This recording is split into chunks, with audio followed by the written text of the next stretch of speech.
www.radiovox.org.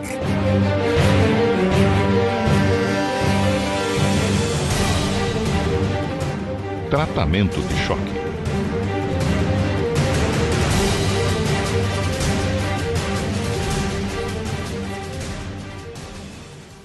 Boa noite, reaçada da Rádio Vox.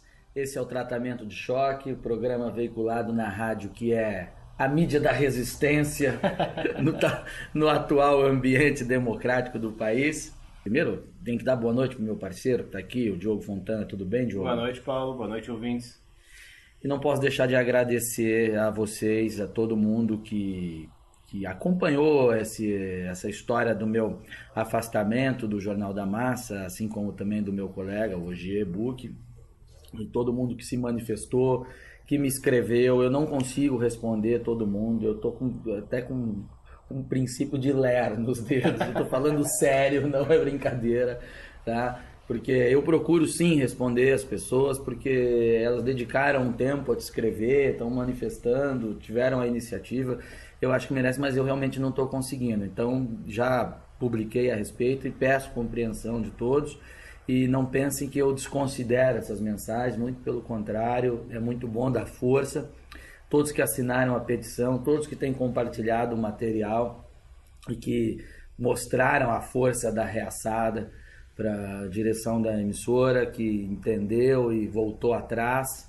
Eu acho que é um evento emblemático esse. Uma conquista para nós. Uma militância que é inexistente, que ninguém tinha noção, que até pouco tempo atrás a gente não tinha nem o que ler. Hoje a gente já conseguiu pressionar uma emissora de televisão porque ela desagradou a essa ala. Isso é bastante significativo, sim. Não é porque me envolve, não. Estou analisando, sem dúvida, descolado do fato. Esse é o ponto bom, diante de tantos pontos ruins. Por exemplo, hoje nós vamos falar aqui da grande bandeira do PT. Agora é oficial. O PT comunicou toda essa militância dele, todo o mailing que eles têm, sobre a próxima obsessão do PT, que é a reforma política. Já faz um tempo que eles batem nessa tecla, mas agora é para valer. Essa é a ideia em que vai unir o partido. É a pauta do momento. Para completar isso, eu vou ler aqui um pequeno post que foi veiculado pelo Reinaldo Azevedo, no blog do Reinaldo Azevedo. Grande Reinaldo Azevedo, eu não sei como ele não tem porque ele publica 12 textos grandes por dia.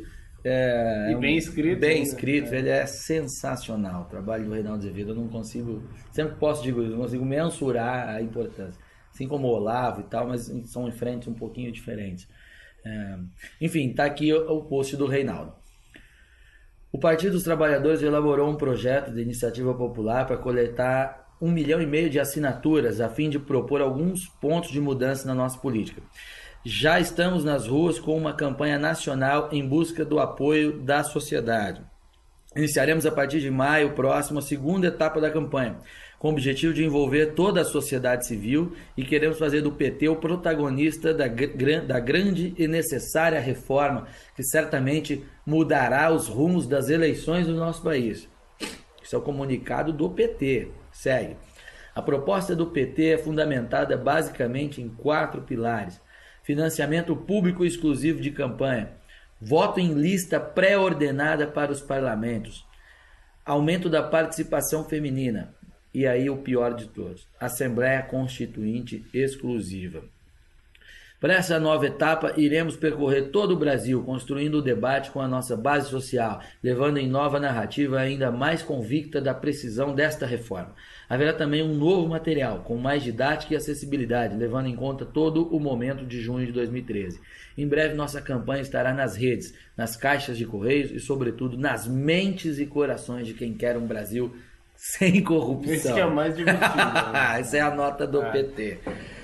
O que acontece? O que o PT está tentando fazer? Eles querem mudar as regras do jogo em benefício próprio. Quem está bem tende a tentar conservar aquela situação que está aí. Aí o conservar eu uso no pior sentido possível. Sim, no sentido ruim da palavra. Exatamente. Ao invés de olhar para o texto da lei, para a proposta do PT, para a mudança do sistema eleitoral, temos que usar uma metodologia diferente, vamos usar a imaginação, vamos criar um cenário em nossas mentes, no qual a proposta do PT já foi aprovada e está em funcionamento. Isso é um exercício de você enxergar a hipótese.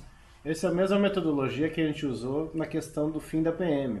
Teve muita gente que acabou mandando mensagem a respeito do fim da PM, dizendo, mas na lei não diz isso, na lei não diz aquilo. Não é assim que se faz. Não, o texto da lei, às vezes, é só conversa para boi dormir. O que importa é saber o que vai acontecer na prática, no dia seguinte à aplicação. Claro. E é nessa mesma coisa que a gente quer fazer agora em relação à reforma política. Vamos imaginar, a reforma política foi aprovada do jeito que o PT quer, agora o que vai acontecer? Até porque a lei depende de interpretação.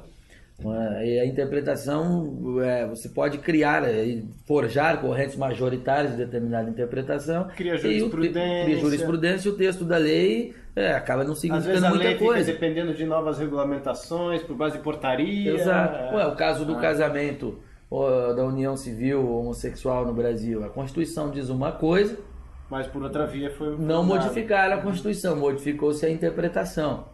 Então, exatamente, tem que ter sempre esse exercício. Quando algum gênio propõe um projeto de lei, tem que tentar enxergar no futuro, a longo prazo. Não é só olhar o texto da lei, que não vai estar lá, os ardis não estão lá, não estão explícitos, por isso que são ardis. Se fossem explícitos, ninguém aprovava. Ninguém aprovaria nada. Eles não vão fazer um projeto de lei dizendo que está aqui a reforma política, artigo 1º, o PT vai ganhar todas as eleições. Não é assim. O que a gente tem que entender, procurar alcançar o efeito da lei, e não simplesmente o texto duro. Até a legislação na Alemanha nazista não mudou tanto. Assim, foi uma lei atrás da outra, suave, de leve, e outras leis mudaram apenas a interpretação. Então... aí é o pulo do gato. Bom, na primeira eleição majoritária, aí nesse campo hipotético, tá? Estamos no futuro. Não, mas já que fosse agora, até, essa eleição. Agora. Já.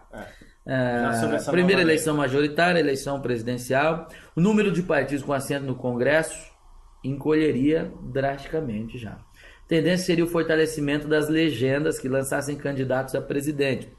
O sujeito votaria 13, 45, 15... e assim por diante, no número do partido. Você tem lá 6, 7 candidatos à presidência, normalmente, 7, 8 no máximo, 3, 4 majoritários e os nanicos. Alguns partidos grandes se abrigam junto com outros partidos grandes, numa candidatura conjunta, mas a tendência do eleitorado, até pela exposição de marca, digamos assim, seria que o sujeito votasse nas eleições, nas majoritárias. O sujeito vai ter que votar nesse modelo, o sujeito votaria para deputado na legenda só vai ter voto em legenda. Então como é que o cara tende a votar? Vai votar no candidato, no Aécio. Ele vai votar 45 para presidente, 45 para cobrar para legislativo. Até pela nossa cultura que entende que o legislativo é uma extensão do executivo, né? Os caras entendem que o vereador é um prefeitinho, que o deputado é um subgovernador. Ele vai votar junto, casado. As campanhas seriam pro voto casado. Ou então aquele eleitor mais confuso, ele vai votar 13 e 45. Tem gente que quer fazer isso. Então, os partidos que não têm candidato a presidente já ficam praticamente escondidos. PMDB, DEM, PSC, que talvez tenha, mas outros partidos já desaparecem. Já desaparece. A tendência é que eles sejam varridos na primeira eleição, virem nanicos. O PMDB, por exemplo, se fosse nesse cenário agora, se ele se alia, quantos votos em legenda o 15 teria?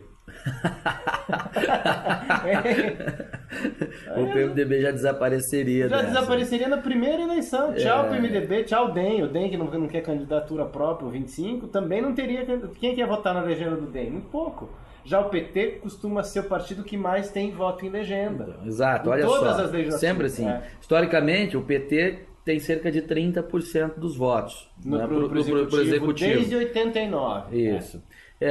No legislativo ele não consegue passar de 15% dos assentos, né? Então numa jogada dessa eles conseguiriam praticamente dobrar. Se eles conseguem impor a tendência do voto casado de fato, eles podem fazer 50% mais um, exatamente, eles podem conseguir a maioria já de puro sangue, sem ter que se aliar, sem precisar de mensalão. Você está falando de 30%, 40%, 50% de petistas filiados ao PT no Congresso. Você imagina a bancada do PT hoje, multiplique ela por 3. É isso mesmo, é exatamente isso. Uhum. Mais 45 André Vargas lá. Por aí. Tá. Várias Ideli salvadas. Várias Idelis, vários Vacarezas, várias Ângela Guadanin, vários Genuínos. Uma maravilha. Sameques. Porra, você vê que não é por acaso o negócio, é muito complexo, né? Isso acontece, já aconteceu fora também, né, Diogo? Eles fizeram isso. Essa proposta original de reforma política era do deputado Henrique Fontana, que não tem absolutamente nenhum parentesco comigo, graças a Deus, lá do Rio Grande do Sul, Henrique Fontana. E na proposta original, eles queriam fazer exatamente a mesma coisa que foi feita na Venezuela, que é a extinção do Senado. Por quê? Porque isso já foi aprovado em resolução, eu não sei qual é o nome específico do documento interno do PT. Eles querem o fim do Senado. Por que o fim do Senado? Porque são 81 senadores. O voto do senador é pesado. Um voto de um senador vale quantos votos de deputado? Pois é. Proporcionalmente. E o que esconde isso ainda? Não há possibilidade de república federativa sem um sistema bicameral. É lógico. Então é o fim da federação. Fim definitivo, centralização completa. Centralização completa. A extinção do Senado significa o fim da federação. Centralização completa. República Unitária do Brasil. República Unitária Sindical do ABC. Financiamento público de campanha seria uma forma de garantir que ninguém mais entre no jogo, porque congelaria o jogo em meia dúzia de legendas. Quem já está lá que permanece com acesso. Não entra ninguém novo, nenhum player novo pode ter a possibilidade de entrar, porque quem está não quer sair e não vai abrir espaço, né? Então a chamada burguesia, o empresariado, estaria já, do ponto de vista legal, excluído do processo eleitoral, que é uma maneira que uma meta que eles já estão tentando agora, via ação do Supremo Tribunal Federal, para proibir a doação de pessoas jurídicas em campanhas eleitorais, que tende a ser aprovado por esse Supremo que está aparelhado. E acho que agora o Gilmar Mendes pediu vista, e eu espero que ele sente em cima desse processo e só analise após a eleição desse ano. Tomara. Seria uma coisa horrorosa. A possibilidade de novos partidos, nenhuma mais depois disso. Esqueça, porque não há mais possibilidade de financiamento de grupos, de nada. Além disso, sendo a verba eleitoral proporcional aos assentos do Congresso, aqueles partidos que conseguissem boa votação na primeira eleição desse modelo permaneceriam grandes, eles já concentrariam essa verba toda para eles. É o congelamento do jogo conforme a situação do momento de estabelecimento da nova regra. Aperta a tecla pause e outra coisa, o partido que se desse bem nas primeiras, ele vai ganhar mais dinheiro. Tendo mais dinheiro, ele vai conseguir se dar bem na próxima. E daí ele vai ganhar mais dinheiro, e vai ganhar mais participação, e vai ganhar mais dinheiro e mais participação até poder engolir tudo. Se ele tiver capacidade para isso. Exatamente, é a bolha, né? Lembra aquele filme que o Silvio Santos passava? 1h30 no cinema em casa? A bolha, ela ia engolindo tudo. O PT é isso. O PT quer ser a bolha, e é tão bizarro quanto o bicho do filme mesmo. Agora, aí eles usam o argumento de que a corrupção vai diminuir, porque vai o caso de caixa 2 de campanha e tal. Mentira, vai aumentar o caixa 2. As doações privadas não vão acabar. A diferença é que hoje, parte delas são ilegais, no novo sistema elas serão 100% ilegais. Porque, veja, o empresário, ele tem lá a relação com o Estado, ele precisa se proteger, precisa criar canais.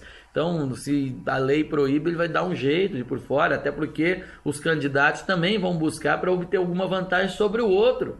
Ou você acha que o Vacareza, o André Vargas, poderosos que são, iam ficar quietinho para disputar com o Zé Mané, o professor Zezinho do PT, que está tentando lá com a verba do partido dividido por igual? É evidente que não.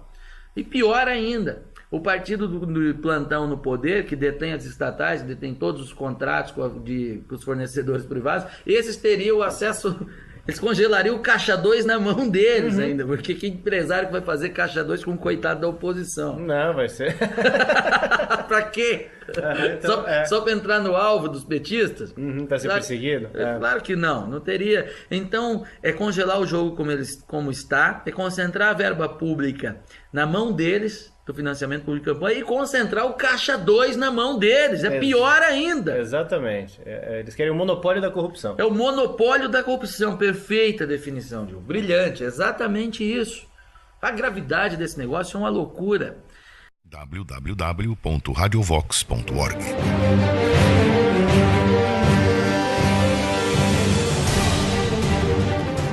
Tratamento de choque.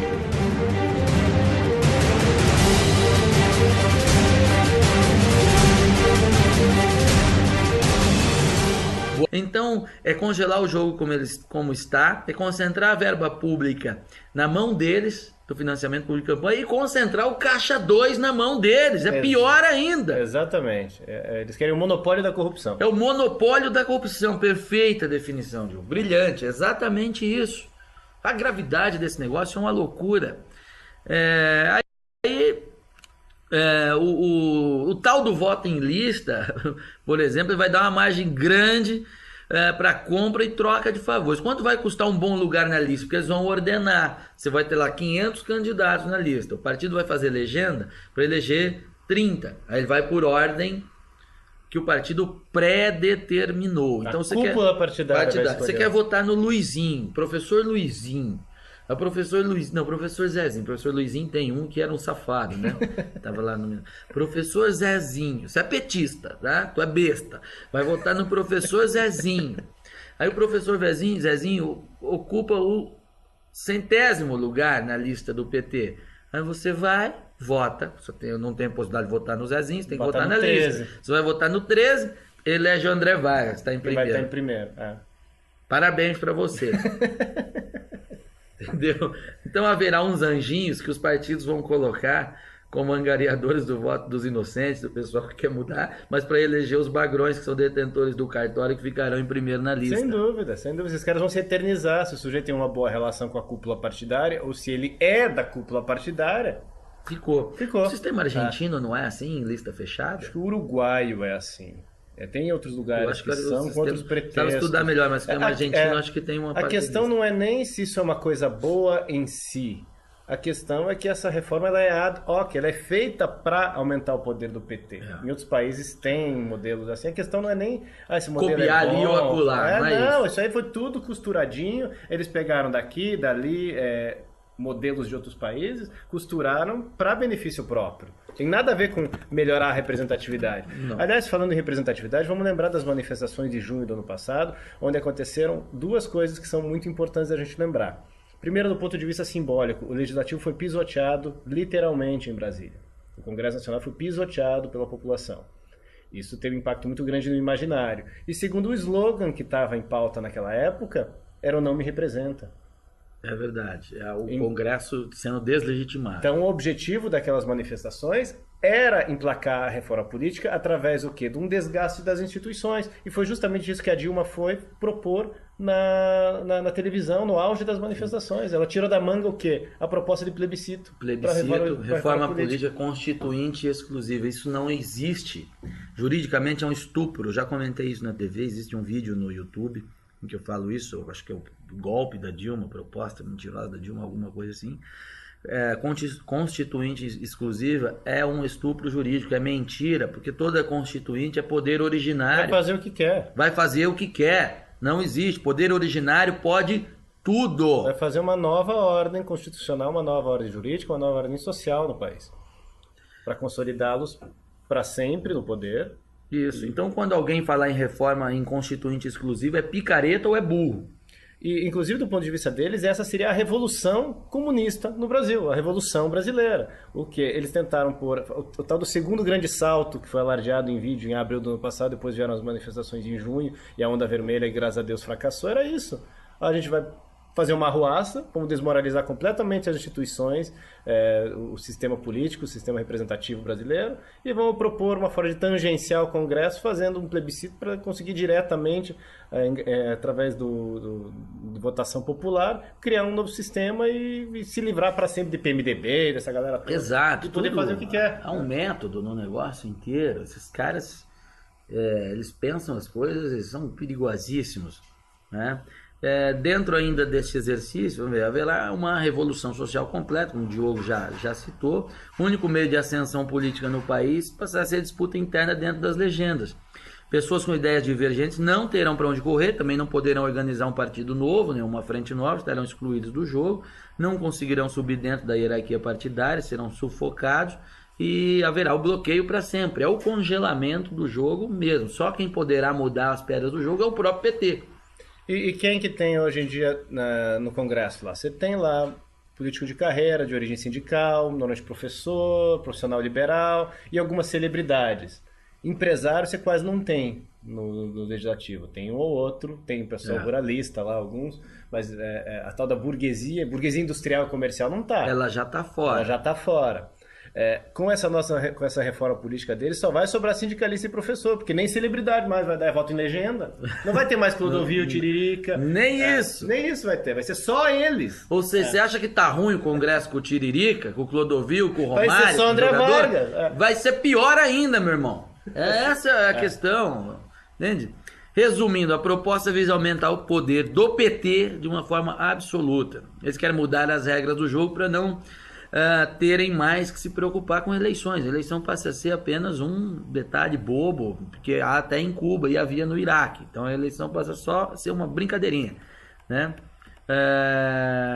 Não vai ter mais CPI para encher o saco. Não vai ter CPI para que o Congresso vai ser deles. Imagina esse caso da Petrobras agora, com um Congresso com 40% de petistas. Seria só para exaltar a gracinha Foster. Mas daí alguém podia objetar, né, Paulo? Mas se o PT conseguir tudo isso com plebiscito, com o voto popular, vai ser um processo democrático, né? Vai ser a vontade do povo, a vontade soberana do povo. Então qual que é o problema disso, né? Afinal, é democracia, não é voto. Para uma pessoa que falar isso ou que pensar isso, só resta a sabedoria do compadre Washington, né? Que diz o seguinte: sabe de nada, inocente.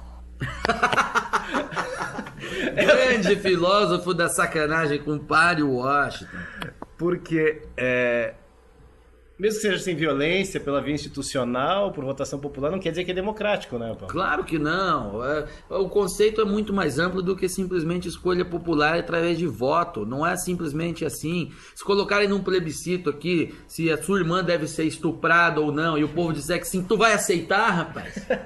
É claro que não. Porque isso transcende qualquer coisa aceitável. Não pode. Então, essa história de votaram, então é assim, mentira, tem coisa que não dá pra aceitar, não. Uma das frases mais estúpidas e correntes que tem é Vox Populi Vox Dei, a voz do povo é a voz de Deus. Cretino. Porcaria nenhuma, o povo escolheu Barrabás, não escolheu Jesus. Quem que vocês querem? Queremos Barrabás, era a voz do povo. Barrabás foi escolhido em plebiscito, gente. Só isso. Então, vamos parar com essa palhaçada. Mesmo que o PT consiga fazer uma reforma política com voto popular, não quer dizer que ela é democrática. Até porque democracia é uma repartição, um equilíbrio entre poderes, mais ou menos equivalentes, que não podem impor sua vontade sem negociar com outra parte. O PT vive reclamando do tal do presidencialismo de coalizão, dizendo que é algo negativo. O presidente tem que negociar com o Congresso, isso é ruim. É ruim por quê? O que eles querem? Eles querem um presidencialismo sem coalizão, presidencialismo de ação direta. Nem na China. Né? É porque eles têm a certeza de que... Tem um nome esse presidencialismo, se chama ditadura. Ditadura, exatamente. O voto não é para estuprar valores de ninguém. Quando você fala em democracia, em escolhas populares, pressupõe que essas escolhas se darão dentro de uma banda de valores. Também, além disso. Por isso eu usei o exemplo extremo aqui da escolha do estupro da guria. Isso não caberia, perderia, mesmo o povo escolhendo a maioria, ela não valeria, não. Não vale, não. Uhum. Então, um plebiscito que quer uma reforma política, mesmo que o povo acolha essa proposta, porque vai ser enganado, porque eles estão vendendo uma bandeira que ia acabar com a corrupção e não vai acabar. Pelo contrário, a gente já viu que esse modelo tende a aumentar a corrupção. É para aumentar a corrupção. A corrupção é você estar à margem de umas regras e da lei, eles ignoram isso, não entendem como legítimo, então não teria problema nenhum com isso. Então, democracia não é nada disso. A verdade é que... Tem essa história do ministro Dias Toffoli, que eu gostaria que vamos você tocar porque contasse. tem a ver com isso. Porque a verdade é que eles veem o parlamento, o PT vê o parlamento como um obstáculo, como um problema, né? Esses caras, eles se acham os portadores das soluções para a redenção do país e da classe trabalhadora, né? Então eles acham que tudo que está no caminho, tudo que se opõe, tudo que os atrapalha é ilegítimo, é reacionário, é uma força do atraso. Vejam, por exemplo, a reação que o Dias Toffoli teve numa entrevista recente ao jornal Gazeta do Povo. Eu vou ler aqui, que mostra como que é a cabeça deles, né? Então, o entrevistador do Estado de São Paulo, aliás, uma notícia da Agência Estado, o entrevistador perguntou: ministro, o senhor já foi advogado do PT e agora vai presidir o TSE. Há alguma incompatibilidade? A resposta do Dias Toffoli: você tem que perguntar isso para o Aécio Neves, Eduardo Campos e a Marina Silva, não para mim. Por quê? Daí o entrevistador pergunta: por quê? Aí ele diz: ora, o que está no substrato da sua pergunta é uma indecência preconceituosa e desrespeitosa. Você não tem legitimidade para me impugnar, nem a mídia. O presidente do TSE, Dias Toffoli, futuro presidente do TSE, está dizendo que o repórter, a imprensa, perguntando algo contra ele ou contra o PT não é legítimo. Não é legítimo. Ele está acima disso tudo. Ele não reconhece, está dizendo: você não tem legitimidade para me perguntar isso. É isso que o Dias Toffoli tem que ser empichado. Preconceituosa, entendeu? Então a cabeça deles funciona assim. Eles acham que eles são os detentores das soluções para o país, e as soluções do país se chama socialismo, que é a redenção do país. Então tudo que está no caminho é uma força, um obstáculo que tem que ser removido. E não é legítimo, inclusive. É ilegítimo. E ele faz um favor em aceitar, em tolerar a existência desses elementos, como imprensa e oposição. Desde que fiquem comportados. Mas assim, eu tô tolerando aqui, tá? Sabe o gato da namorada? Você não gosta e tal, mas você tolera, porque é melhor, que vai dar problema no momento. Mas se ele sumir e fugir, você fica mais feliz. Se puder matar o gato. Você fica mais feliz e para você resolve um problema. É isso. Oposição, mídia, lei, isso pro PT é o gato da namorada. Perfeito. Enfim, eu acho que vamos encerrar por hoje. É isso aí. O programa foi pesado, né? Mas é isso mesmo. O PT é isso aí, não enxerga quem quer e a gente já sabe, tá claro, quem que é o inimigo a ser combatido. E aí me perguntam: Paulo, mas você critica demais o PT, nada no PT presta? Sim, nada no PT presta. Boa noite.